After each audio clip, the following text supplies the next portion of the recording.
Good morning student. Welcome back to Pratigya test series 2025। और अब हम जूलॉजी का ये जो पेपर है आज का उसको डिस्कस करने वाले हैं। इसमें अगर हम सिलेबस की बात करें तो यहाँ पर कंप्लीट सिलेबस है। फुल लेंथ टेस्ट चल रहे हैं, अब हमारे फुल लेंथ टेस्ट स्टार्ट हो गए हैं, इसलिए यहाँ पर कंप्लीट सिलेबस है हमारा। तो चलो पहले फर्स्ट क्वेश्चन की तरफ चले। यदि हम तो हमारा जो फर्स्ट क्वेश्चन है यहाँ पर, the amount of oxygen delivered to the tissue by 1 liter of blood under normal physiological condition is approximately। सामान्य क्रियात्मक स्थिति में 1 लीटर रुधिर द्वारा लगभग कितनी ऑक्सीजन ऊतकों को प्रदान की जाती है, ये हमारा क्वेश्चन है। तो हम जानते हैं कि 100 ml ब्लड जो है उससे 5 ml O2 ट्रांसपोर्ट होती है। 100 ml ब्लड से कितनी O2 ट्रांसपोर्ट होगी? 5 ml। तो हमारे पास यहाँ कितना दिया है? 1 लीटर रुधिर, मतलब रुधिर की मात्रा है यहाँ पर 1000 ml ब्लड है। यहाँ पर रक्त की मात्रा कितनी है? 1000 ml। 1 लीटर मतलब कितना है? 1000 ml से कितना O2 ट्रांसपोर्ट होगा? मान लो x O2 ट्रांसपोर्ट होगा x ml। तो इसका हम अगर क्रॉस मल्टीप्लीकेशन करते हैं तो 100 गुणा x बराबर 5 गुणा इधर का आया 1000, ये 2 जीरो से ये 2 जीरो कट गए, तो x बराबर ml कितना आया? 50 ml हमारा क्या आ गया उत्तर। देख लो इसमें से क्या है यहाँ पर? 50 ml। सीधा पहला ऑप्शन जो था वो क्या था? 5 ml। और हम यही लगाते 5 ml क्योंकि हम जानते हैं 100 ml रक्त 5 ml O2 को ट्रांसपोर्ट करता है। लेकिन यहाँ पर 100 ml रक्त नहीं दिया है, 1 लीटर दिया है, ये विशेष तौर पर ध्यान रखना है। चलो अगले क्वेश्चन की तरफ चलें। Partial pressure of oxygen and carbon dioxide at alveolar site. कुपिका के स्तर पर ऑक्सीजन एवं कार्बन डाइऑक्साइड का आंशिक दाब mmHg में बताना है। तो कुपिकाओं की अगर हम बात करें, एल्वलाई की बात करें, तो यहीं से रक्त ब्लड वेसल्स कैपिलरीज आती है। और यहाँ पर अगर हम देखें तो देखते हैं यहाँ पर PO2 partial pressure of oxygen 104 और पार्शियल प्रेशर ऑफ CO2 40। और यही हमारा सही उत्तर है। सीधा सीधा एनसीईआरटी की बात है यहाँ पर कि यहाँ 104 PO2 है और PCO2 यहाँ पर कितना है? 40। CO2 कम है और ऑक्सीजन बहुत ज्यादा है, 104 mmHg है। तो यहाँ तो पहले उत्तर हमारा सही हो जाता है। इसमें ज्यादा कुछ सोच विचार की बात नहीं, सीधा एनसीईआरटी की लाइन है। सीधा एनसीईआरटी का ये डायग्राम और लाइन सब जगह मिल जाएगा आपको। चलो अगले प्रश्न की तरफ चले। यहाँ ये प्रश्न है, which of the following statements are correct. ये ध्यान रखना है आपको विशेष तौर पर कि करेक्ट बताना है कि इनकरेक्ट, गलत की सही बताना है। चलो पहला हम देख लेते हैं। A high concentration of carbonic anhydrase is present in RBC। RBC में कार्बोनिक एनहाइड्रेज की उच्च सांद्रता उपस्थित है। बिल्कुल सही है। आरबीसी के अंदर कार्बोनिक एनहाइड्रेज एंजाइम अधिक है और प्लाज्मा में किसकी मात्रा कम है। तो ये स्टेटमेंट तो करेक्ट हुआ। Minute quantity of carbonic anhydrase is present in plasma. Carbonic anhydrase की अल्प मात्रा प्लाज्मा में भी उपस्थित है, ये भी बिल्कुल सही है। कम मात्रा प्लाज्मा में और अधिक मात्रा आरबीसी में। Every 100 ml of blood delivers approximately 4 ml of CO2 to the alveoli। प्रति 100 ml रुधिर लगभग 4 मिली ml CO2 कुपिकाओं में मुक्त करता है, ये भी बिल्कुल क्या है? सही ही है। 100 ml 5 ml O2 और 100 ml रक्त 4 ml CO2 करता है, तो ये भी सही स्टेटमेंट है। 20 से 25% CO2 is carried by haemoglobin HB S carb amino haemoglobin. 20 से 25% CO2 हीमोग्लोबिन द्वारा कार्ब अमीनो हीमोग्लोबिन के रूप में ले जाई जाती है, ये भी सही है। मतलब सभी स्टेटमेंट सही है। यहाँ पर चेक कर लेते हैं, इसमें एक नहीं है, इसमें नहीं है, इसमें नहीं, ये वाला ABCD सारे स्टेटमेंट्स क्या है? करेक्ट। तो सी इसका आंसर हुआ। चलो अगले क्वेश्चन की तरफ चले। यदि हम is present in blood but remains absent in serum। रक्त में उपस्थित किंतु सीरम में अनुपस्थित है, सही विकल्प का चयन करना है। हमने पढ़ा है सीरम बराबर प्लाज्मा माइनस स्कंदन कारक। ब्लड क्लोटिंग फैक्टर को अगर सीरम में से हटा दे, इसमें से प्लाज्मा में से, रक्त के प्लाज्मा में से, तो क्या बन जाता है? सीरम। इसका मतलब यहां पर किसको छोड़कर बात चल रही है? स्कंदन कारक आएगा उत्तर हमारा। देख लेते हैं यहाँ पर एल्ब्यूमिन, प्रतिरक्षी ग्लोबुलिन, ये रहा स्कंदन कारक। ब्लड क्लोटिंग फैक्टर्स को हटा दें तो यहां से उत्तर होगा स्कंदन कारक रक्त में उपस्थित किंतु सीरम में क्या हो जाएंगे? अनुपस्थित। यहीं से पता चल रहा है प्लाज्मा में उपस्थित है, रक्त में उपस्थित है। अगला प्रश्न हमारा सही जोड़ी, जो कि हमारा नीट के फेमस प्रश्न है सही जोड़ी। सही जोड़ी का मिलान करना है। चलो इधर चलते हैं हम। सेमी लूनार वाल्व क्लोज, अर्धचंद्राकार कपाट बंद हो जाते हैं। तो हम ये जानते हैं हृदय में। थोड़ा सा हृदय को एक बार हम देख लेते हैं, यहाँ पर चीजें स्पष्ट हो जाए। यहाँ पर ये हमारी रक्त वाहिनी है, ये हमारा लेफ्ट वेंट्रिकल, ये राइट वेंट्रिकल, ये राइट ओरिकल और ये लेफ्ट ओरिकल। यहां से शुद्ध रक्त डाला जाता है किसमें? रक्त वाहिनी जो है यहाँ पर आर्टरीज के अंदर डाला जाता है।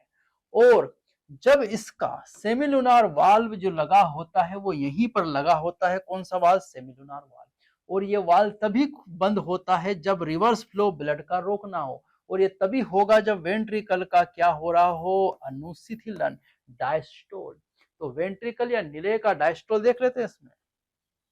Ventricular systole, closure of semi during ventricular diastole, मतलब ये रहा हमारा पहले का तीसरा। ए का तीसरा देखते हैं। अरे ये तो ए का तीसरा, एक ही उत्तर है हमारा चौथे वाला। लेकिन फिर भी आपको एक से ज्यादा चेक करना, हो सकता है आपसे गलती हो जाए, कुछ भी मिस्टेक हुई तो आप लगा के टिक बढ़ जाएंगे आगे। इसलिए एक दो ऑप्शन और चेक करना है यहाँ पर। हम चेक करते हैं। सेमी लूनार वाल्व ओपन, ये खुलेंगे तभी जब यहां से क्या जाएगा? इस वेंट्रिकल का निलय का क्या होगा? कॉन्ट्रैक्शन, संकुचन होगा। ऐसा ऑप्शन देखो ड्यूरिंग वेंट्रिकुलर सिस्टोल, ये ही सही उत्तर है। मतलब बी का फर्स्ट। चलो ये भी मिल रहा है, मतलब है तो उत्तर सही है हमारा। फिर भी एक बार और चेक कर रहे हैं हम। फर्स्ट साउंड लब प्रोड्यूस्ड, हृदय ध्वनि उत्पन्न होती है, लब प्रोड्यूस्ड होती है क्लोजर ऑफ एवी वाल्व, मतलब ट्राइकस्पिड और बाइकस्पिड वाल्व के बंद होने से फर्स्ट साउंड लब आता है। मतलब ये भी आएगा सी का फोर्थ और डी का सेकेंड। सी का फोर्थ और डी का सेकेंड उत्तर तो हमारा वही डी आंसर क्या है? करेक्ट। लेकिन फिर भी हमने इसको चेक कर लिया यहाँ से। चलो अगले उत्तर की तरफ, अगले क्वेश्चन की तरफ चलें। Which of the following statements are correct? कौन से स्टेटमेंट इसमें से करेक्ट है, यही बताना है। कौन से यहाँ पर जो कथन है वो सत्य है। Neutrophils are most abundant cells of the total WBC, कुल डब्ल्यूबीसी में न्यूट्रोफिल संख्या में सबसे अधिक है।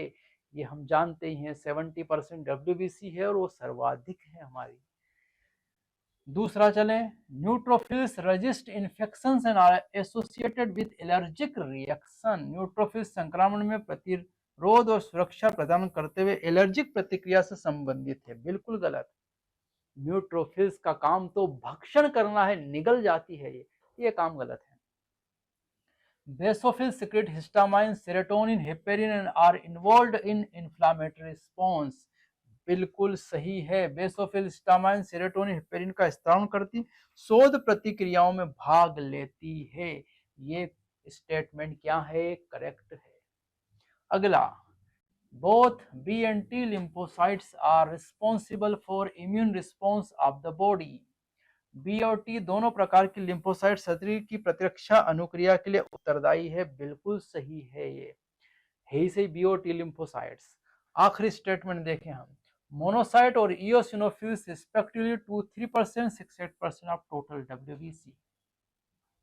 मोनोसाइट, इओसिनोफिल्स कुल श्वेताणु का क्रमशः 2-3 और 6-8% है। ये स्टेटमेंट गलत है। कैसे ये गलत कैसे है?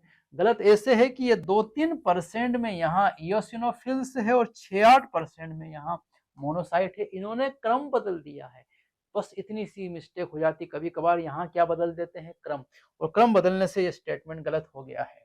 अब यहाँ देखो सत्य बताना है, कभी कभार असत्य भी पूछता है, ध्यान देना है यहाँ पर विशेष तौर पर। सत्य पूछा है, कौन कौन सा सत्य आया हमारा, ए सत्य है, ए सी और डी, ए सी डी, ये रहा हमारा ए सी डी, केवल उत्तर हमारा सही हो गया यहाँ से। चलो अगले प्रश्न की तरफ चलें। Which of the following statements are incorrect, देखो यहाँ पर कौन से कथन गलत है, इन पे विशेष तौर से ध्यान देना है। यहाँ पर यहाँ गलत पूछा है, leucocyte disintegrates in spleen and liver, leucocyte प्लीहा और यकृत में विघटित होती है, गलत है ये। WBC विघटित होती है रक्त में, एक सही है यहाँ पर, यकृत में और लिम्फ नोड्स में, 3 जगह यहाँ पर विघटित होगी। कहाँ पर, रक्त में, यकृत में और लिम्फ नोड्स में। तो ये स्टेटमेंट हमारा क्या हो गया, गलत। अगला देखें, RBC, WBC and blood platelets are produced by bone marrow, RBC, WBC एवं रक्त प्लेटलेट्स अस्थि मज्जा द्वारा उत्पन्न होते हैं, बिल्कुल सही स्टेटमेंट है, अस्थि मज्जा ही इनका निर्माण करती है। न्यूट्रोफिल्स प्रोटीन मूल के, यहाँ पर देख लेते हैं, neutrophils brings about destruction and detoxification of toxins of protein origins, neutrophils protein मूल के विषों का नाश करती तथा उनके विष के विरुद्ध कार्य करती है, बिल्कुल गलत स्टेटमेंट है। क्यों गलत है, क्योंकि न्यूट्रोफिल्स का काम तो भक्षण करना है। Important functions of lymphocyte is to produce antibody, lymphocytes का महत्वपूर्ण कार्य एंटीबॉडीज का उत्पन्न करना, यही तो काम है टी और बी लिम्फोसाइट्स का। तो यहाँ सही नहीं बताना, गलत देखना है, तुरंत आप सही देखकर गड़बड़ कर दोगे कि यहाँ सही आया बी और फर्स्ट और फोर्थ, फर्स्ट और फोर्थ, ये तुरंत ऑप्शन मिल जाएगा आपको, इसलिए आपको गलत देखना है। और गलत आया है हमारा, फर्स्ट गलत है और कौन सा गलत है, थर्ड। फर्स्ट और थर्ड वाला एक ही उत्तर दिख रहा है, फर्स्ट एवं थर्ड, तो ये हमारा उत्तर सही हो गया। यहाँ पर फर्स्ट भी गलत है और थर्ड भी गलत है। चलो अगले प्रश्न की तरफ चले। यहाँ से अगला प्रश्न है हमारा, assertion reason, the nephron is the functional unit of the kidney, वृक्काणुवृक्क की क्रियात्मक इकाई होती है। बहुत सरल है और सही है ये स्टेटमेंट, इसमें कोई गलती नहीं है। Nephrons are responsible for filtration of the blood and formation of urine, nephron रक्त के निस्यंदन और मूत्र निर्माण के लिए उत्तरदायी होते हैं, इसीलिए तो निर्माण भी करते हैं और निस्यंदन भी करते हैं मूत्र का और ब्लड को छानते हैं, इसलिए तो वो किडनी की संरचनात्मक और कार्यात्मक इकाई है। तो ये तो सही एक्सप्लेनेशन है। कथन आर और ए दोनों सत्य तथा आर ए की सत्य व्याख्या करता है, इसका तो डी उत्तर ही आएगा यहाँ से। चलो अगले प्रश्न की तरफ चलें हम। यहाँ से फिर वो आ गया match the column, match the column में चलें। PCT प्रोक्सिमल कन्वोलेटेड टिब्यूल 70 से 80% वाटर एंड इलेक्ट्रोलाइट्स रीअब्सॉर्ब्ड, पुनः अवशोषण जल तथा अपघट्यों का, यही सही है, हम जानते हैं पीसीटी का मुख्य कार्य। डीसीटी का कार्य selective secretion of H+ and K+, H+ और K+ आयनों का चयनात्मक स्त्रावण करता है, चयन करने का काम डीसीटी का, और पीसीटी तो करता ही करता है। डिसेंडिंग लिम्स, डिसेंडिंग लिम्स जल के लिए पारगम्य है, परमिएबल टू वाटर जल के लिए क्या है, पारगम्य, और collecting ducts permeable to ascending limbs, ऊपर जाता हुआ लिम्स जो है क्या करेगा, परमिएबल टू सॉल्ट्स, और collecting ducts allow passage of small amount of urea. चलो ऐसा ऑप्शन ढूंढ लेते हैं यहाँ से, ए का सेकेंड, ए का सेकेंड दोनों है यहाँ पर, ये तो गलत है हमारे। बी का फर्स्ट, बी का फर्स्ट ये भी आ रहा दोनों में। सी का देखते हैं, सी का फोर्थ, सी का फोर्थ, ये वाला उत्तर आएगा हमारा। डी का फिफ्थ, डी का फिफ्थ और ई का थर्ड, ई का थर्ड, मतलब हमारा उत्तर जो आया वो क्या आया है, सी उत्तर यहाँ से करेक्ट है। इस तरह से पहले आप मिलान कर लेना, इसके बाद में वहां ऑप्शन पे ढूंढना है। चलो अगले प्रश्न की तरफ चलें। तो human kidney able to produce 4 times concentrated urine in, मानव रक्त प्रारंभिक निस्यंदन की तुलना में 4 गुना सांद्रत मूत्र उत्पन्न करता है। इसका कारण हम जानते हैं, एनसीईआरटी की सीधी लाइन है, काउंटर करंट मैकेनिज्म।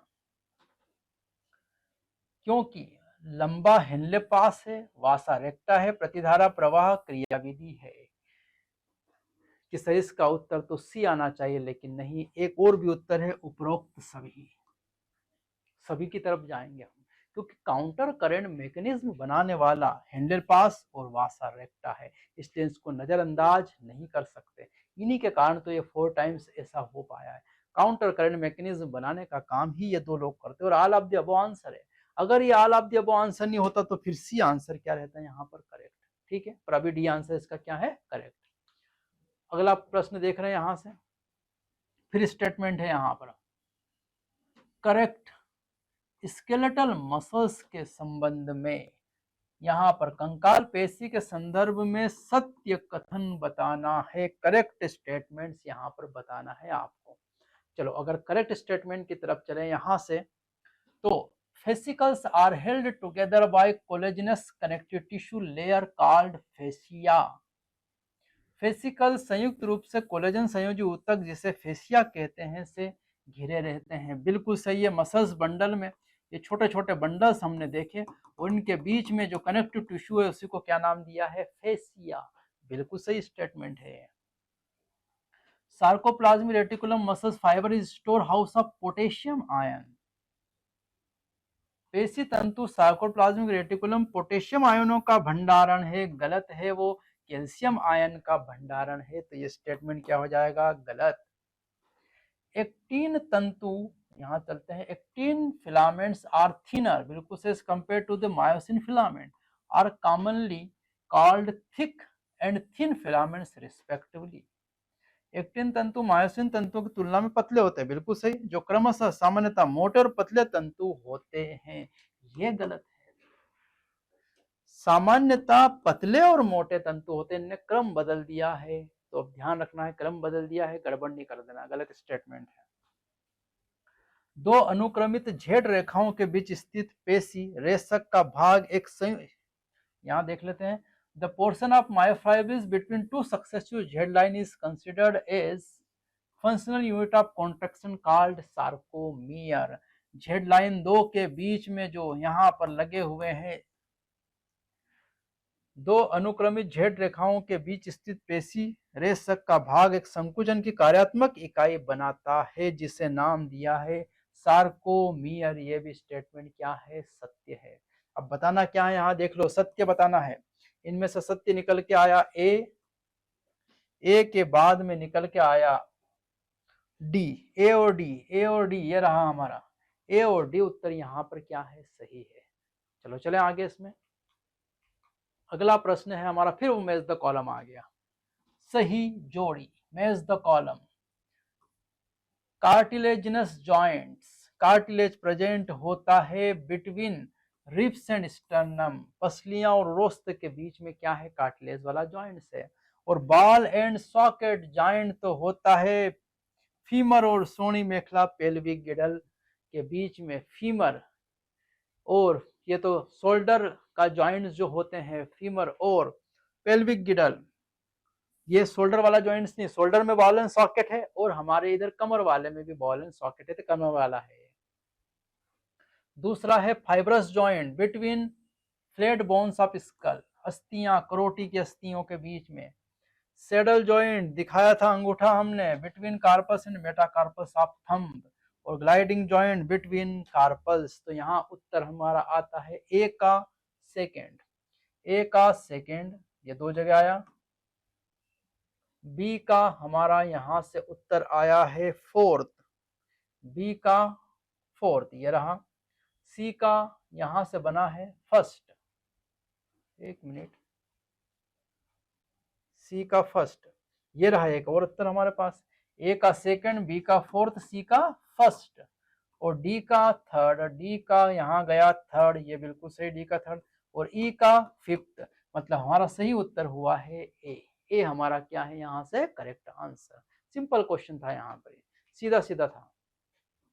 अगला हम देख रहे हैं यहाँ पर, which one of the following takes place in myofibrils when skeletal muscles contract. कौन सी क्रिया एक मायोफाइब्रिल्स में होती है जब कंकालीय पेशियां संकुचन करती है। जब कंकाल पेशी संकुचित होगी तो ये जेड लाइन है, ये दोनों, और ये हमारी क्या है एम लाइन, और ये दोनों जेड लाइन के बीच की जो दूरियां हैं, इसमें यहाँ पर ये लगा है हमारा मान लो ए बैंड, यहाँ पर आई बैंड है, और इनके बीच की ये वाली दूरी को हमने एच जोन कहा है। तो यहाँ पर हम जब मसल्स का संकुचन होता है तो आई बैंड छोटा हो जाता है, ए बैंड तो वैसा का वैसा ही रहता है, और एच जोन भी क्या हो जाता है छोटा। तो लाइट बैंड छोटे होते हैं, सही बात है। डार्क बैंड छोटे होते हैं, गलत। डार्क बैंड अनचेंज अपरिवर्तित, शॉर्टन, ये तो गलत ही। डार्क बैंड से तुरंत चेक कर लेना, तो टाइम नहीं हमारे पास, डार्क बैंड फिक्स रहेगा, हमको मालूम है। तो दो उत्तर गलत हो गए, बचा क्या ये दोनों। अब दोनों में लाइट बैंड शॉर्ट हो रहा, तो यहां से भी निर्णय नहीं होगा, इधर से निर्णय करो। एज जोन अनचेंज्ड अपरिवर्तित, ये गलत है, और डिसअपियर, मतलब सही उत्तर हमारा क्या है सी। इस तरह से आपको प्रश्न का भी चयन करना, समय बचाना है, समय बहुत मूल्यवान है यहाँ पर। तो यहाँ एक एक सेकंड, एक एक मिनट मूल्यवान रहेगा, इसलिए किस तरह से आपको सिलेक्शन करना है ये बता रहा हूँ साथ में। चलो अगला प्रश्न है हमारा, the part of human brain primary responsible for regulation of hunger. मानव मस्तिष्क का वह भाग जो प्राथमिक रूप से भूख, प्यास, नींद, स्वायत्त प्रतिक्रिया के लिए जिम्मेदार है, और इसके लिए तो भूख प्यास सब हाइपोथैलेमस ही लगाता है। देख लेते हैं यहाँ पर, corpora quadrigemina hippocampus, corpora quadrigemina hippocampus नहीं होगा। मिड ब्रेन एंड एपिथैलेमस, मध्य मस्तिष्क एपिथैलेमस नहीं है। कार्पस कैलोजम थैलेमस भी नहीं है, कार्पस कैलोजम थैलेमस। लिम्बिक तंत्र और हाइपोथैलेमस, यही हमारा सही उत्तर है। लिम्बिक तंत्र जो कि हाइपोथैलेमस अकेला करता है सारे काम, लेकिन यहाँ लिम्बिक तंत्र भी उसकी मदद कर सकता है, तो उत्तर सही यही आएगा यहाँ से। चलो अगले प्रश्न की तरफ चलें। 5 events in the transmission of nerve impulse across the synapse are given below. Synapse के तंत्रिका आवेग संचरण की 5 घटनाएं नीचे दी गई है।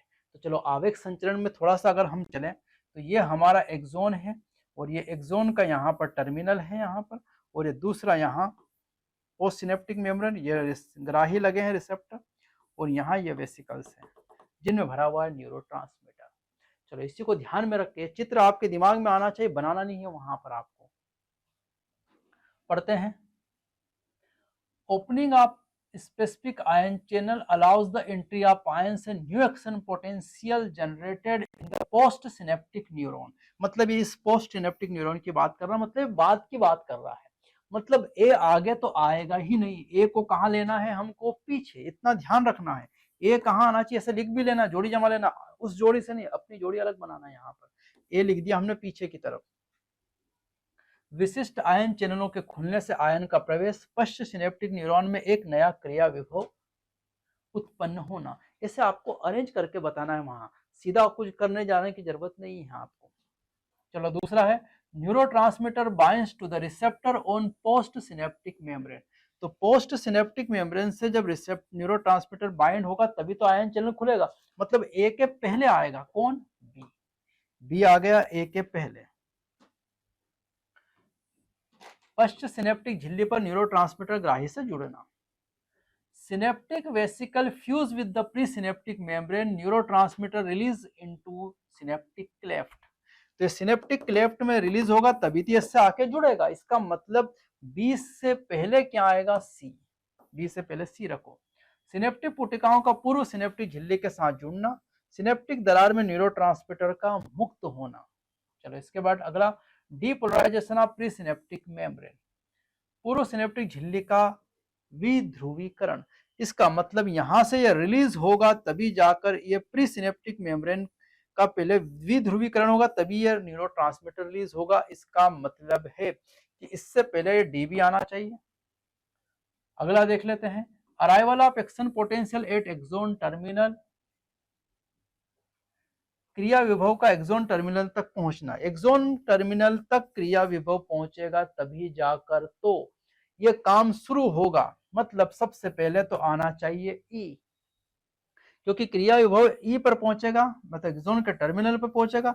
फिर उसके बाद में फिर कौन सा ऑप्शन आएगा यहाँ पर, डी, पूर्व सिनेप्टिक झिल्ली का विध्रुवीकरण होगा। फिर हम देख रहे हैं सी, सिनेप्टिक वेसिकल फ्यूज होगा, ये यहां से जाकर इसके साथ जुड़ेगा। मतलब ऐसा ऑप्शन ढूंढो, ई तो एक ही में, दो में है, डी भी दो में चल रहा है, सी भी दो में चल रहा है, बी यहाँ है और यहाँ ए है, मतलब बी ए। आंसर तो हमारा क्या आएगा, ए ही आएगा।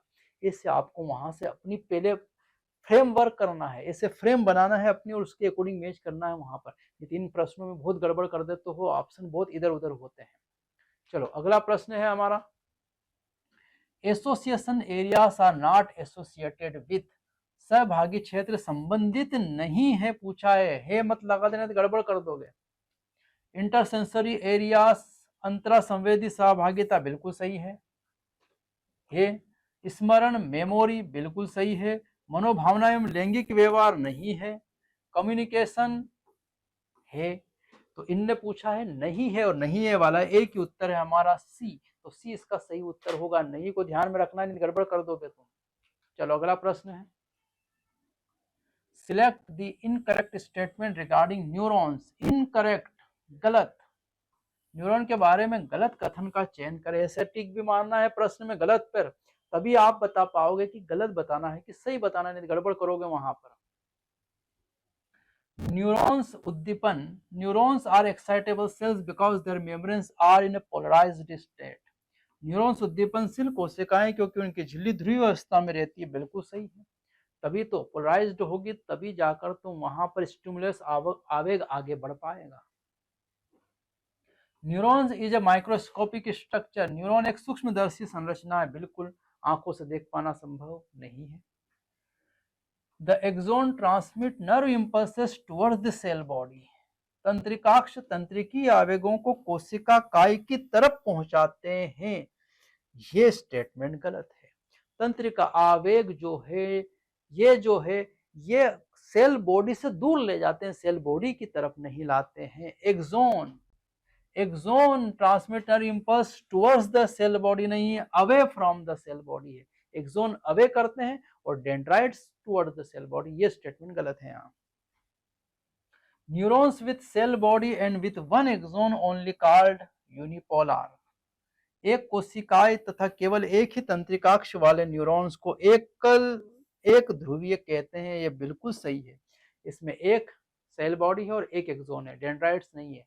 तो गलत केवल कौन सा है, सी, और इनको क्या बताना था, गलत। अगला प्रश्न हमारा, फिर स्टेटमेंट आया है, which of the following statements are correct, गलत सही बताना है, सत्य कथन बताना है। An increase in body fluids volume can activate the osmoreceptor which stimulate hypothalamus, शरीर तरल आयतन के बढ़ने से परासरण ग्राही सक्रिय हो जाते हैं जो हाइपोथैलेमस को प्रेरित करते हैं। स्टेटमेंट तो सर सही लग रहा, पर गलत क्यों कर दिया आपने? गलत इसलिए कर दिया कि एनसीईआरटी की लाइन है, बढ़ने की जगह यहाँ पर है घटना, घटेगा तभी जाकर ऑस्मोरिसेप्टर हाइपोथैलेमस को एक्टिवेट करेंगे। मूत्रलता को रोकने के लिए एल्डोस्टेरोन वृक्क नलिका के दूरस्थ भाग से सोडियम जल के पुनर्अवशोषण को बढ़ाता है। Aldosterone causes reabsorption of sodium NH2 from the distal part, ये बिल्कुल क्या है, सही स्टेटमेंट है, ये एल्डोस्टेरोन का कार्य है ही सही। तीसरा पढ़ो, ADH affects the kidney functions by vasoconstrictor, ADH वेसोकॉन्स्ट्रिक्टर है और ये भी अफेक्ट करता है, वेसोप्रेसिन वाहिका संकुचन के द्वारा वृक्क क्रियाओं को प्रभावित करता है, ये भी बिल्कुल क्या है, सही स्टेटमेंट है। A fall in GFR activate JG cell to release renin, GFR के कम होने पर गुच्छ आसन कोशिकाएं सक्रिय होकर रेनिन का स्त्रावण करती है। ये भी बिल्कुल सही स्टेटमेंट्स है, सीधे सीधे एनसीईआरटी की लाइन है। Aldosterone is responsible for decrease in glomerular filtration rate. Aldosterone glomerular filtration rate को कम करने के लिए उत्तरदायी है नहीं। एल्डोस्टेरोन तो इसको क्या करता है, बढ़ाता है, क्योंकि वो वेसो कॉन्स्ट्रिक्टर है, कॉन्स्ट्रिक्ट करते ग्लोमेरुलर फिल्ट्रेशन रेट को क्या कर देगा, बढ़ा देगा। तो देखो यहाँ पर क्या बताना था आपको, सत्य बताना था। सत्य में कौन कौन से आए यहाँ पर, पहला वाला सत्य मतलब बी सत्य है, इसके बाद सी सत्य है, इसके बाद डी सत्य है। बी सी डी ऐसा कोई उत्तर दिख रहा है आपको, बी सी डी यही ए आंसर हमारा करेक्ट है, बी सी डी वाला आंसर क्या है, करेक्ट। चलो अगला है, ये भी वही है statements. Which of the followings are not under the control of cortisol hormones? Cortisol hormones के कंट्रोल में कौन सा नहीं है, नहीं वाला बताना है, जो काम नहीं करता है। तो ये जो है हमारे, ये एड्रिनल ग्लैंड्स के हार्मोन्स हैं, और वहां पर अलग अलग जगह से अलग अलग हार्मोन स्थापित होते हैं, और यहाँ कोर्टिसोल जैसे ग्लूकोकॉर्टिकॉइड्स की बात कर रहे हैं, उसी के फंक्शंस डिस्कस कर रहे हैं, नहीं बताना है। Reabsorption of water and electrolytes from renal tubules. वृक्क नलिकाओं से जल तथा विद्युत अपघटों का पुनरावशोषण, ये काम कोर्टिसोल का नहीं है, ये काम तो एल्डोस्टेरोन का है, मिनरलोकॉर्टिकॉइड्स का है, ग्लूकोकॉर्टिकॉइड्स का नहीं है, तो ये गलत हो गया। Promote gluconeogenesis, lipolysis and proteolysis. Gluconeogenesis वसा अपघटन, प्रोटीन अपघटन को प्रेरित करना, ये बिल्कुल सही उत्तर है, सेम ऐसा काम करता है। मेंटेनेंस ऑफ कार्डियोवैस्कुलर सिस्टम, हृदय संबंध तंत्र को बनाए रखना, ये भी उसके कार्य में है शामिल। पोटेंशिएशन ऑफ इम्यून सिस्टम, प्रतिरक्षा तंत्र को प्रबलीकरण करना, गलत, ये तो उसको घटाता है, कम करता है, ये काम उसका गलत है यहाँ पर। Support the process of RBC formation, RBC निर्माण की क्रिया को प्रेरित करता है, ये बिल्कुल सही है यहाँ पर। तो कौन से कार्य नियंत्रण में नहीं है, तो नहीं है में एक आएगा बी, एक है हमारा ए और दूसरा है डी, ए डी, ये रहा ए और डी। देखो एक है यहाँ पर ए नहीं वाला और दूसरा है डी, ए और डी वाला आंसर हमारा कौन सा है, डी आंसर हमारा यहाँ से करेक्ट है। ए भी नहीं है और डी भी नहीं है, दोनों नहीं बताना है आपको, ठीक है। अगला प्रश्न, match the column. Prolactin hormones, prolactin pars distalis, हम जानते हैं पीयूष ग्रंथि के दो भाग, एडिनोहाइपोफाइसिस, न्यूरोहाइपोफाइसिस। एडिनोहाइपोफाइसिस के पुनः दो भाग, पार्स डिस्टेलिस और पार्स इंटरमीडिया। प्रोलेक्टिन डिस्टेलिस से, MSH melanocyte stimulating hormone pars intermediate से, मेलेटोनिन पिनियल ग्लैंड से, और यहीं से आपको पूरा उत्तर सही हो जाएगा। प्रोलेक्टिन ए का आपको थर्ड, ए का थर्ड कहीं नहीं मिलेगा आपको, बी का सॉरी ए का फोर्थ, ए का फोर्थ, ये है दोनों, इसको गलत कर देते हैं, ए का फोर्थ बी का थर्ड, ए का फोर्थ और बी का थर्ड, मतलब ये वाला उत्तर सही हो रहा है। सी का सेकंड, सी का सेकंड, ये भी सही हो रहा है। डी का फर्स्ट, जो ना फेसिकुलेटा से रिलीज होता है कोर्टिसोल, और डी का फर्स्ट हो गया, और ई का जो है फिफ्थ, ई का फिफ्थ एल्डोस्टेरोन जो ना ग्लोमेरुलस। सर ये दो जो पॉइंट है ये एनसीईआरटी में नहीं दिए हैं, लेकिन इनको आप इस मैच द कॉलम से सॉल्व कर सकते हो, इसलिए इतना चिंता करने की जरूरत नहीं है। हमारा करेक्ट आंसर जो आएगा वो कौन सा है, डी आंसर हमारा करेक्ट है यहां से। अगला है, प्रोजेस्टेरोन इज, प्रोजेस्टेरोन हार्मोन्स के बारे में बताना है, उसका कार्य बताना है। Enzyme for digesting protein, protein के पाचन के लिए एंजाइम, गलत। Hormone to initiate uterine contraction, ये यूटेराइन कॉन्ट्रैक्शन वाला हार्मोन। गर्भाशय संकुचन का ऑक्सीटोसिन है, ये भी नहीं है। एमिनो एसिड विच में बी कॉज एल्केप्टोन्यूरिया, अमीनो अम्ल जो एल्केप्टोन्यूरिया का कारण हो सकता है, ये भी नहीं। Hormone concern with the retention and growth of pregnancy, गर्भावस्था को बनाए रखना तथा वृद्धि करवाने से संबंधित गर्भावस्था वाला हार्मोन ही कौन सा है, प्रोजेस्टेरोन। इसका करेक्ट आंसर क्या आएगा, प्रोजेस्टेरोन। इसका डी आंसर करेक्ट है यहाँ से। अगला है हमारा presence of intercalated disc special features of which tissue. अंतर्विष्ट डिस्क की उपस्थिति कौन से ऊतक का विशिष्ट लक्षण है? उपकला, संयोजी, पेशीय, तंत्रिका। तो इसका उत्तर आएगा पेशीय। मस्कुलर्स में कार्डियक टिश्यू जो है हमारा हृदय वाला है, उसी में ये इंटरकलेटेड डिस्क है जो एक साथ हृदय का क्या करवाता है? संकुचन करवाता है। तो इसका करेक्ट आंसर सी आएगा यहाँ पर। अगला है यहाँ पर identify the diagram and related functions. ये तो हमारा कंपाउंड एपिथेलियल टिश्यूज का डायग्राम है, डायग्राम देख के समझ जाएंगे।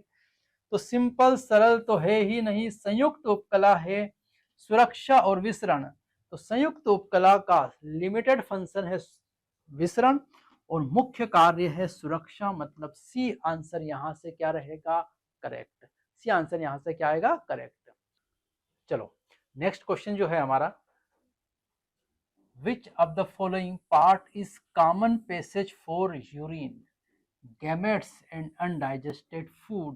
ये तो हम एम्फीबियास का बात कर रहे हैं, वहां पर एक का ही डायग्राम भी दिखाई दे रहा है। निम्न में से कौन सा भाग मूत्र, युग्मक और अपाचित भोजन के लिए सामान्य मार्ग बनाता है? 3 पाइप एक जगह खुलती है और वो 3 पाइप इधर से किडनी से आने वाली यूरिन मूत्र, इधर जननांगों से आने वाला यहाँ पर गैमेट्स और इधर पाचन का अपाचित भोजन, तीनों एक जगह खुलता है। वो पार्ट है हमारा बी, मतलब क्लोएका।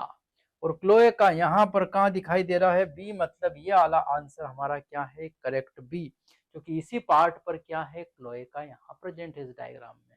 चलो अगला जो क्वेश्चन है हमारा, read the following statement and select the incorrect option. निम्न कथनों को पढ़िए तथा गलत विकल्प का चुनाव करना, सही नहीं गलत चुनना है इनमें से। चलो देखते हैं यहाँ पर, the CNS of cockroach includes brain and ganglionated ventral nerve cord. Cockroach का केंद्रीय तंत्रिका तंत्र मस्तिष्क तथा गुच्छीय अधर तंत्रिका रज्जु का बना होता है। बिल्कुल सही है, उसमें मस्तिष्क भी होता है कॉकरोच में और गैंग्लिया भी उपस्थित होते हैं अधर सतह पर।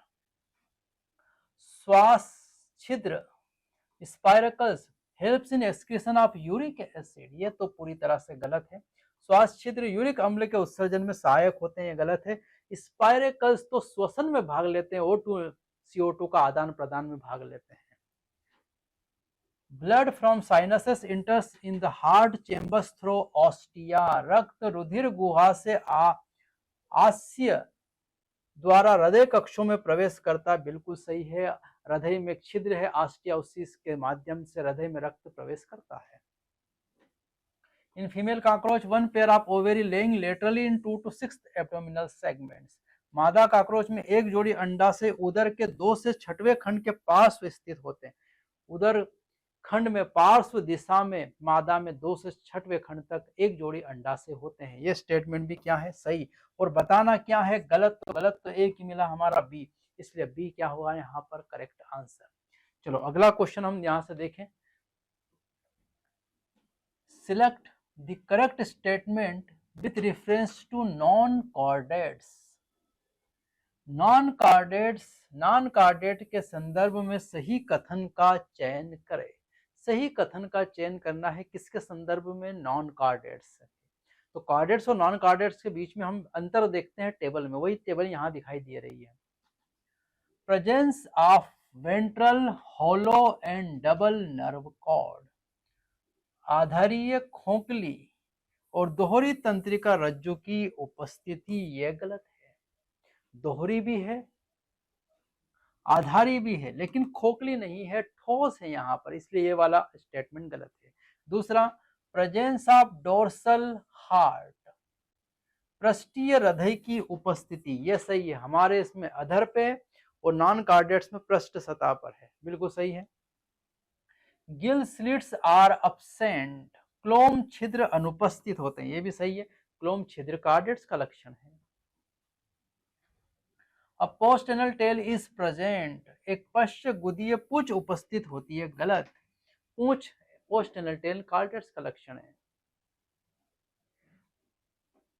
Pharynx perforated by gill slits, ग्रसनी में क्लोम छिद्र पाए जाते हैं। क्लोम छिद्र जो है वो कार्डेट्स का लक्षण है। तो क्या बताना है, सही कथनों का चयन करना है। नॉन कार्डेट के संबंध में तो दो कथन हमारे पास सही आ रहे हैं, बी व सी। तो कैसा आंसर कौन है, बी तथा सी, मतलब ए आंसर इसका क्या रहेगा, करेक्ट। चलो अगले प्रश्न की तरफ चले। तो यहां पर है assertion reason, vertebrates are characterised by the presence of vertebral column. कशेरुकियों की विशेषता कशेरुदंड की उपस्थिति से होती है। जिसमें कशेरुकी दंड है वही को हम कशेरुकी कहते हैं। सही बात है। The vertebral column provides structural support and protection the spinal cord only in vertebrates animal. केवल कशेरुकियों में ही कशेरुदंड संरचनात्मक सहारा तथा मेरुरज्जु को सुरक्षा प्रदान करती है। ये स्टेटमेंट भी क्या है, करेक्ट। और ये करेक्ट एक्सप्लेनेशन है, क्योंकि कशेरुदंड में ही वर्टिब्रेटा में ही वर्टिबल कॉलम रहेगी और उसी में स्पाइनल कॉर्ड जो पैदा होती है, स्पाइनल कॉर्ड की सुरक्षा की जाती है। ये दोनों स्टेटमेंट करेक्ट एक्सप्लेनेशन है। दोनों अभिकथन और कारण सही है और कारण अभिकथन के लिए सही व्याख्या है, मतलब इसका ए आंसर क्या आ जाएगा, करेक्ट। चलो अगला चले हम। The characteristics feature of Aves birds are, पक्षियों की विशेषता है presence of feathers all over the body, संपूर्ण शरीर के ऊपर पंखों की उपस्थिति। ये पंख शब्द यहाँ पर सही नहीं है, परों की उपस्थिति होगा यहाँ पर, क्योंकि पूरे शरीर के ऊपर पंख नहीं होते, पर होते, फीदर्स मतलब पर है, परों की उपस्थिति, पर सही स्टेटमेंट है। Skin dry cornified rough and glandular, त्वचा शुष्क सही है, कार्निफाइड नहीं है, खुरदुरी नहीं है और ग्रंथि युक्त तो बिल्कुल नहीं है। Skin is moist smooth and scaleless, त्वचा नम चिपचिकनी सलकरहित, ये भी नहीं है। रोम बाल भी नहीं है, सब गलत है। एक पहला ही सही मिल गया हमको, आंसर तो पहले ही मिल गया। तो फर्स्ट आंसर ही यहाँ पर क्या है, करेक्ट। चलो अगला प्रश्न देखें, वही मैच द कॉलम है। एम्फियोक्सस सिफेलोकार्डेटा का उदाहरण, जिसका यहाँ पर उत्सर्जंग दिए, नेफ्रिडिया देखते समझ जाओ उत्सर्जंग है। तो एम्फियोक्सस प्रोटोनेफ्रिडिया में, अमीबा में कॉन्ट्रेक्टाइल वैक्यूल्स रहेगा, पेरीप्लेनेटा अमेरिकाना काकरोच में फेट बॉडीज, और नेरिस बिलोंग्स टू एनेलिडा, और एनेलिडा का उत्सर्जंग नेफ्रिडिया। मिला लो, मिलान कर लो। ए का थर्ड एक ही जगह, मतलब आंसर ही मिल गया हमको, थर्ड है, यही इसका करेक्ट आंसर है। चलो अगला चलते हैं यहां से। Statement first, menstrual cycle operates in, menstrual cycle तो होती है, आर्तव चक्र होता है, किसमें होता है, तो हम जानते हैं प्राइमेट्स। तो यहां पर देख लेते हैं प्राइमेट्स है क्या, ओनली ह्यूमंस, गलत। प्राइमेट सही हो सकता है, मंकी, एप्स एंड कंगारू, गलत। Monkey, apes and human beings, दो ऑप्शन सही हो सकते हैं, बी बी और D B. The cyclic changes in the ovary and the uterine menstrual cycles are induced by change in the levels of, B में कोई level change हो रहा है। आर्तव चक्र के दौरान अंडाशय और गर्भाशय के चक्रीय परिवर्तन के स्तर में बदलाव होता है, और इन बदलाव के लिए दो ही लोग जिम्मेदार है, एफएसएच और एलएच। कहाँ से होता है, पिट्यूटरी पीयूष ग्रंथि से, और एस्ट्रोजन और प्रोजेस्टेरोन वो है अंडाशय से। देख लेते हैं ऐसा कोई ऑप्शन है क्या, both pituitary and ovarian hormone, और इधर देखते हैं ओनली ओवेरियन हार्मोन, तो ये गलत है और हमारा उत्तर बन जाता है डी। डी हमारा करेक्ट आंसर है, डी क्या हो जाता है, करेक्ट आंसर। चलो अगला प्रश्न देखें यहां से 166, which statement is not true, गलत बताना फॉर प्लेसेंटा। सत्य नहीं है मतलब गलत बताना है, किसके संबंध में, अपरा या प्लेसेंटा। चलो यहाँ पर पहला देखें, इट डेवलप्स आफ्टर इम्प्लांटेशन, यह आरोपण के उपरांत विकसित होता है, बिल्कुल सही। Chorionic villi of trophoblast and uterine tissue interdigitated with each other and jointly form structure functional unit between foetus and mother. Trophoblast के कोरियानिक रसांकुर और गर्भाशयी ऊतक आपस में संयोजित होकर गर्भ तथा माता के शरीर के मध्य संरचनात्मक कार्यात्मक इकाई बनाते, एक दूसरे से जुड़ के इकाई बनाते, ये भी बिल्कुल सही है। Placenta is connected to the embryo through an umbilical cord which helps in exchange of material between foetus and mother. अपरा नाभि रज्जु के माध्यम से गर्भ से जुड़ा रहता, जो गर्भ तथा माता के मध्य पदार्थों के आदान प्रदान में सहायता करता है। ये अम्बिलिकल कॉर्ड पाइप जो ट्यूब है वो पोषक पदार्थों का आदान प्रदान करती है, ये बात भी सही है।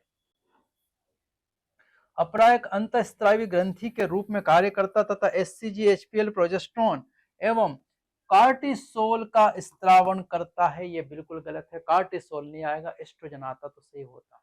तो यहाँ पर कौन बताना है, गलत बताना, और गलत हमारे पास ये एक ही आ रहा है, डी वाला आंसर क्या है, गलत यहाँ पर। चलो अगला प्रश्न देखते हैं, ये तो चित्र से आया है। सेमिनिफेरस ट्यूब्यूल्स में ए को बताना है आपको, और ये ए सही यहाँ दिख नहीं रहा वैसे, पर अगर चित्र को सही से देखोगे आप तो ये समझ में आएगा कि ये बात कर रहा है इंटरस्टिशियल सेल्स या लेडिंग सेल्स की, और वो हमारा काम करती है सिक्रीशन ऑफ टेस्टोस्टेरोन। टेस्टोस्टेरोन का स्त्रावण करती है। यहाँ चित्र में इतना स्पष्ट नहीं दिखेगा, एग्जाम में दिखेगा आपको यहाँ पर चित्र में, पर ये समझ लेना है ये टेस्टोस्टेरोन जो है वो लेडिंग सेल्स का सिक्रीशन, लेडिंग सेल्स ही इसका सिक्रीशन करती है। चलो अगला प्रश्न, difference between spermiogenesis and spermiation. Spermiogenesis और स्पर्मिएशन में अंतर देखना है यहाँ पर। चलो समझ लेते हैं, ऑप्शन चलते हैं। In spermiogenesis spermatids are formed, while in spermiation spermatozoa are formed। Spermiogenesis में शुक्राणु बनते हैं, जबकि स्पर्मिएशन में शुक्राणु बनते हैं। शुक्राणु प्रसु बनते हैं और इधर शुक्राणु बनते हैं, गलत है ये तो पूरी तरह से गलत है। सही क्या है वही ढूंढेंगे, वही परिभाषा में देंगे। इन स्पर्मियोजेनेसिस स्पर्मेटोजोआ आर फॉर्म्ड, ये तो सही है। while in spermiation spermatids are formed, ये भी गलत है। स्पर्मियोजेनेसिस में शुक्राणु बनते हैं, जबकि स्पर्मिएशन में शुक्राणु प्रसु बनते हैं, दोनों गलत है। In spermiogenesis spermatozoa formed from Sertoli cells are released into the cavity of seminiferous tubules, while spermiation spermatozoa are formed, ये भी गलत निकला यहाँ पर। स्पर्मियोजेनेसिस में शुक्राणु का सर्टोली कोशिकाओं व शुक्राणुजनक नलिकाओं की गुहिकाओं में मोचन होता है, जबकि स्पर्मिएशन में शुक्राणु बनते हैं। बस इसका उल्टा करना है तो सही उत्तर मिल जाएगा हमको, और वो डी उत्तर हमारा सही है। In spermiogenesis spermatozoa formed, spermiogenesis में स्पर्मेटोजोआ बनते हैं, और spermiation spermatozoa released from Sertoli cell into the cavities of seminiferous tubules. Spermiogenesis में शुक्राणु बनते हैं, जबकि स्पर्मिएशन में शुक्राणुओं का सर्टोली कोशिकाओं से शुक्राणुजनक नलिकाओं में गुहिकाओं में मोचित होता है, और यही सही उत्तर है। डी उत्तर यहाँ का क्या है, सही उत्तर है। चलो अगला प्रश्न, अगला प्रश्न है मैच द कॉलम। डायफ्राग्म मादा में उपयोग होती है। Prevents conception by blocking the entry of sperm through cervix, गर्भाशय ग्रीवा को ढककर शुक्राणु के प्रवेश को रोकती है। बैरियर मेथड है डायफ्राम मादा में। आयोडीस, आयोडीस यहाँ पर अगर देखें तो स्मॉल पार्ट ऑफ रिमूव्ड, यानी increase phagocytosis of sperm, sperm का फेगोसाइटोसिस करती, भक्षण बढ़ा देती है। ये तो ट्यूबेक्टोमी है। मादा में small part of fallopian tube is removed, अंडवाहिनी को काट कर ये हटा देते हैं, धागे से बांध देते हैं। Vasectomy, small part of vas deferens is removed, काट कर बांध देते हैं। तो यहाँ पर ए का क्या हुआ, सेकेंड, ए का सेकेंड, बी का क्या हुआ है, फोर्थ, बी का फोर्थ। चलो सी का क्या हुआ है, फर्स्ट, सी का फर्स्ट, मतलब बी वाला आंसर हमारा क्या आ गया है, करेक्ट यहाँ से। चलो अगला प्रश्न हम देखें यहां से, ये भी वही, match the column regarding reproductive procedures. MTP medical facility, medical termination of pregnancy, MTP inducing abortion during early pregnancy, गर्भावस्था के प्रारंभिक अवस्था में गर्भपात को प्रेरित करना, यही MTP कहलाता है। सीधा सीधा उत्तर है यहाँ पर। Infertility treatments, treating the condition causing difficulty in conceiving, गर्भावस्था में समस्याएं उत्पन्न करने वाली परिस्थिति का इलाज करना। ट्रीटमेंट मतलब इलाज करना, बाध्यता को दूर करने के लिए इलाज करना। ART facilitating pregnancy through medical assistance, चिकित्सा सहायता के माध्यम से गर्भावस्था को सुविधाजनक बनाना है। ART, इसकी तो मेथड पढ़ी 4-5 हमने। जिफ्ट जाइगोट को ट्रांसफर करना है, देख लेते हैं। Fertilised egg into the fallopian tube, यही। और GIFT gamete transferring the egg, ये गिफ्ट का है यहाँ पर, और ये है जिफ्ट का। चलो मिलान कर लेते हैं यहाँ पर। ए का है सेकेंड, ए का है सेकेंड, ये दो ऑप्शन तो गए, ए का सेकेंड, ये सेकेंड। बी का है, बी का यहाँ पर क्या आया है, फिफ्थ, बी का फिफ्थ, मतलब आंसर तो हमारा ए ही रहेगा। सी का थर्ड चेक कर लेते हैं, सी का थर्ड बिल्कुल सही है। डी का फोर्थ, डी का हमने मिलाया फोर्थ, ये भी सही है। और ई का फर्स्ट, ई का हमने मिलाया फर्स्ट, ये भी सही है। मतलब फर्स्ट आंसर यहाँ से क्या आया, करेक्ट। चलो अगला देखें हम, ये भी मैच द कॉलम है, आयोडीज से रिलेटेड है। यहाँ पर नॉन मेडिकेटेड, करेक्टली मैच्ड बताना है, करेक्टली मैच्ड है। नॉन मेडिकेटेड आयोडीज, गैर औषधीय आयोडीज प्रोजेस्टासर्ट नहीं है, लिपेस लूप है। कॉपर रिलीजिंग आयोडीज मल्टीलोड 375 बिल्कुल सही उत्तर है। हार्मोन आयोडीज लिपेस लूप नहीं है, कॉपर रिलीजिंग आयोडीज LNG20 भी नहीं है। तो सही उत्तर तो आया मल्टीलोड 375, सीधा सीधा प्रश्न था। यहाँ देखो, fill in the blanks choosing the correct option regarding IUDs से संबंधित ऑप्शन चूज करना है। यहाँ पर देखो, अब ऑप्शन में यहाँ भरे हैं filling the blanks A, B, C और D, इनको बताना है आपको। IUDs increases phagocytosis of sperm is, कौन करती है यहाँ पर फेगोसाइटोसिस स्पर्म्स का? यहाँ पर lipase loop, lipase loop, lipase loop और कॉपर टी है, ये तो सभी हो सकता है यहाँ पर। अब आपको यहाँ से पहचाना है डी ऑप्शन पे, आयोडीज विच सप्रेस स्पर्म मोटिलिटी, शुक्राणुओं की गति को संदमित करने वाली आयोडीज, क्योंकि यहाँ पर उल्टा चलना पड़ेगा, नहीं तो आप इस प्रश्न को सही तरीके से हल नहीं कर पाओगे। और स्पर्म को सप्रेस करने का काम कॉपर रिलीजिंग करती है। तो आखिरी में कॉपर रिलीजिंग देखो, यहाँ पर कॉम्बिनेशन ऑफ एस्ट्रोजन प्रोजेस्टेरोन हटाओ, मल्टीलोड कॉपर टी LNG20 भी हटाओ, ये दो ऑप्शन हमारे काम के हैं यहाँ से, ठीक है। अब थोड़ा सा ऊपर चलते हैं सेकंड और थर्ड में। IUDs which make uterus unsuitable for implantation and makes the cervix hostile to the sperm, गर्भाशय अंतरोपण के लिए अनुपयुक्त बनाती है और गर्भाशय ग्रीवा को शुक्राणु विरोधी बनाती है। और ये काम करता है हार्मोन रिलीजिंग आयोडीज। तो इसमें सी और बी और सी में ढूंढना है आपको हार्मोन रिलीजिंग।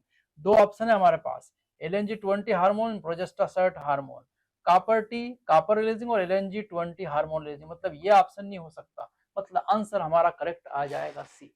इस तरह से आपको उत्तर को सिलेक्ट करना है यहाँ से, नहीं तो कंफ्यूज हो जाओगे और गड़बड़ कर दोगे प्रश्न को। इस तरह से सिलेक्ट और रिजेक्शन करना है आपको। चलो अगला है यहाँ पर, which of the following statements are correct about transmission of HIV infection, HIV संक्रमण संचरण से संबंधित स्टेटमेंट है यहाँ पर। By sexual contact with the infected person, संक्रमित व्यक्ति के साथ यौन संपर्क करने से HIV फैलता है, बिल्कुल सही है। By transfusion of contaminated blood, संक्रमित रक्त के आधान द्वारा, बिल्कुल सही है। बाय शेयरिंग इन्फेक्टेड नीडल्स, संक्रमित सुइयों के साझा प्रयोग से फैलता है। उत्परिवर्तन से नहीं फैलता। Drugs, excessive doses of drugs से भी, ड्रग्स की अधिक मात्रा से भी ये नहीं फैलता है, ड्रग्स की मात्रा से कभी नहीं फैलता है। इसका मतलब किस किस से फैलेगा, ABC, ये ऑप्शन हमारा करेक्ट हुआ, ABC यही करेक्ट है यहाँ पर। इनने कौन से कथन सही है और सही यही बताना है यहाँ पर, कभी कभार गलत तो पूछ लेता है। चलो अगला है, मैच द कॉलम। वुचेरिया जो है फिलेरिया वार्म है, डिसीज वाला वुचेरिया जो है वो फिलेरिया हाथी पांव रोग है, फिलेरिया है। मलेरिया प्लाज्मोडियम से होता है। कैंसर नियोप्लास्टिक ट्रांसफॉर्मेशन, कैंसर में नियोप्लास्टिक ट्रांसफॉर्मेशन। और एड्स में तो हम जानते हैं संक्रमित सुइयां, अभी अभी हमने देखा एड्स कंटामिनेटेड निडल्स। तो यहाँ अगर मिलान करें तो ए का सेकेंड, बी का फोर्थ, ए का सेकेंड, बी का फोर्थ, यहाँ भी ये गलत, ये ए का सेकंड मतलब ये भी गलत, ये दोनों ऑप्शन बचे हमारे पास।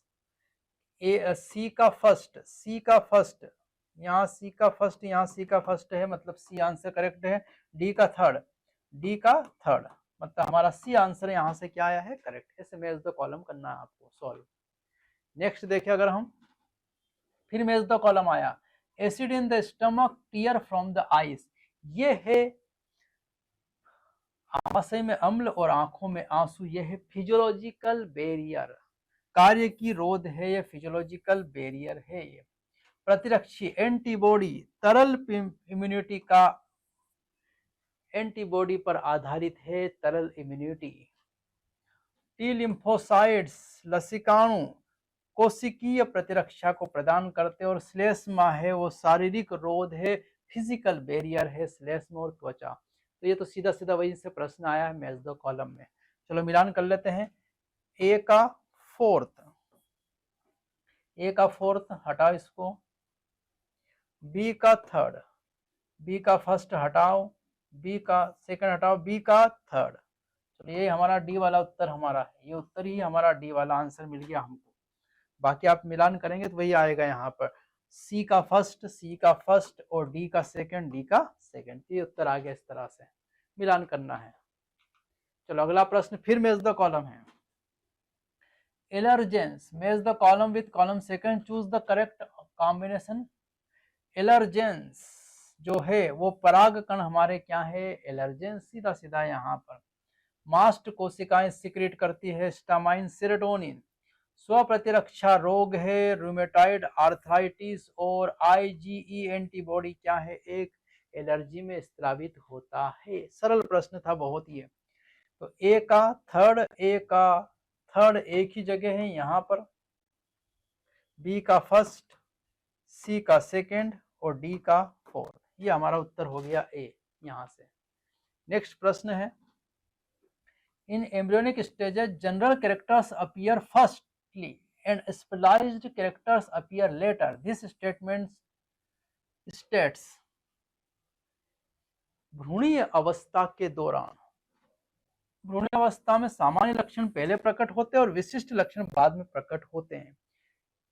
इस नियम को क्या नाम दिया है? सामान्य लक्षण मतलब वही वाली बात है, अस्थियां आना, सभी कशेरुकियों में अस्थियां आना, मस्तिष्क आना, ये सब सामान्य बातें हैं। लेकिन विशिष्ट लक्षण जैसे स्तनधारी होगा तो शरीर की त्वचा पर बाल आ जाना, ये विशिष्ट लक्षण बाद में आते हैं, सामान्य लक्षण पहले आते हैं। और इस नियम को नाम दिया है बेयर्स के नियम को। और बाद में इस एम्ब्रियोनिक नियम को और बदलाव कर दिया हिकल ने इसको बदल दिया था, जिसको बायोजेनेटिक लॉ के नाम से जाना जाता है, हिकल के नियम को। चलो अगला प्रश्न देखें यहां से। Artificial selection to obtain cow high yielding milk output represent, अधिक दूध देने वाली गायों को प्राप्त करने के लिए किया गया कृत्रिम वरण क्या दर्शाता है? यह कृत्रिम वरण जो है जिससे ज्यादा दूध उत्पन्न किया जा रहा है, लगातार गायों का दूध बढ़ाता गया है, 1 लीटर से 2 से 4, और आज जर्सी गाय 10 से 15 लीटर दूध देती है। और ये एक प्रकार का दिशात्मक है, directional as it pushes the mean character in one direction. दिशात्मक वर्ण क्योंकि लक्षणों के माध्य को एक दिशा में धकेलता है, अधिक से अधिक उत्पादन यहाँ हो रहा है। तो एक दिशा की तरफ गया है, क्योंकि 1 लीटर से 2, 4, 5, 10, 15 लीटर की तरफ, एक दिशात्मक है ये। अगला अगर हम देखें यहां से प्रश्न, फिर वो मैच द कॉलम। यहाँ पर एडाप्टिव कन्वर्जेंस के रिलेशंस में आपको इसको बताना है, और एक टेबल जो एनसीईआरटी ने दी है वही यहाँ पर आप मैच द कॉलम में करना है। इसका शॉर्ट तरीका मैं बताता हूँ कि जैसे यहाँ पर फ्लाइंग स्क्वायरल्स, उड़ने वाली गिलहरी, और उड़ने वाला फेलेंजस, फ्लाइंग फेलेंजस, ये दोनों पहचानना बहुत आसान है। मतलब डी का आएगा फर्स्ट, यहाँ बॉब केट और यहाँ पर टास्मेनियन टाइगर केट, दोनों में केट केट है, इससे पहचान में आ जाएगा सी का सेकेंड। ढूंढ लो ऐसा। डी का फर्स्ट, डी का फर्स्ट तो एक ही जगह आ रहा, उत्तर तो यही, और सी का सेकेंड, सी का सेकेंड ये भी आ गया एक ही जगह, बाकी है ही नहीं। मतलब हमारा करेक्ट आंसर तो सी है। ए का लेम्यूर जो है वो क्या है यहाँ पर, नम्बेट, सॉरी यहाँ पर लेम्यूर आंट ईटर जो है, यहाँ पर आंट ईटर जो है वो है नम्बेट, और लेम्यूर जो है वो स्पॉटेड कस्कस है यहाँ पर। ये याद रखने के आसान तरीके हैं, प्रश्न को हल करने का आसान तरीका बताया मैंने। चलो अगला है यहाँ पर statement, evolution by natural selection in true sense would have started when cellular forms of life with difference in metabolic capability originated on earth। प्राकृतिक वर्ण के विकास अपने वास्तविक अर्थ में तब शुरू होगा जब पृथ्वी पर जीवन के कोशिकीय रूपों ने अपनी उपापचय क्षमताओं के विभिन्नता के कारण अपना जीवन आरंभ किया होगा। पहली कोशिका बनी होगी और फिर इसने उपापचय के अलग अलग रूप खोजे होंगे, इसलिए इतने विभिन्न प्रकार के जीव इस धरती पर आ पाए हैं। मतलब स्टेटमेंट फर्स्ट तो क्या है, करेक्ट। सेकंड चले, when more than one adaptive radiation appear to have occurred in an isolated geographical area representing different habitats, one can call this convergent evolution। जब एक से अधिक अनुकूली विकर्ण अलग थलग भौगोलिक क्षेत्र भिन्न भिन्न आवासों का प्रतिनिधित्व करते हुए प्रकट होते हैं तो इसे अभिसारी विकास कहा जाता है। ये तो सीधी एनसीईआरटी की क्या है, लाइन, और ये बिल्कुल सही है। ये तो दोनों स्टेटमेंट सही है, फर्स्ट और सेकंड दोनों कथन सत्य है। मतलब इसका सही उत्तर क्या आएगा, डी इसका सही उत्तर है। इस प्रकार देखें यदि हम, तो ये हमारा पेपर अब क्या हो चुका है, कंप्लीट। अगले पेपर के साथ फिर हाजिर होंगे हम, फिर मिलेंगे। Thank you.